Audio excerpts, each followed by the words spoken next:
পদত্যাগ দাবি করা হয়েছে কিছু সময় আগে। ঢাকা বিশ্ববিদ্যালয় এলাকায় শিক্ষার্থীরা বিক্ষোভ মিছিল করেছেন, সমাবেশ করেছেন। তারা আগামীকাল দুপুর পর্যন্ত সময় বেঁধে দিয়েছেন আপনার পদত্যাগের জন্য। এই বিষয়টি কি আপনার নজরে এসছে? আমার এই পদত্যাগের ব্যাপারে আজকে তো প্রথম না, মানে তারা আমার যেই কারণে পদত্যাগ করতে বলে ওই কারণগুলি যদি আমি উন্নতি করে দিতে পারি তো আর কোনো পদত্যাগের প্রশ্ন না। তারা চাচ্ছে আইন শৃঙ্খলা পরিস্থিতি উন্নতি। আমি আইন শৃঙ্খলা পরিস্থিতি যেন উন্নতি হয় আমি এই ব্যবস্থা করতেছি, এবং এই আইন শৃঙ্খলা পরিস্থিতি আগের থেকে অনেক উন্নতি হয়েছে এবং এটা আরও উন্নতি হতে থাকবে।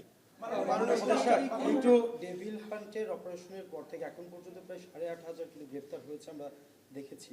তারপরে আপনাদের একজন ঊর্ধ্বতন কর্মকর্তা কিন্তু বলেছে চাঁদাবাজি কমে গিয়েছে, কিন্তু ছিনতাই চুরি বাড়ছে, যেটা প্রতিনিয়ত আমরা রাতে দেখি।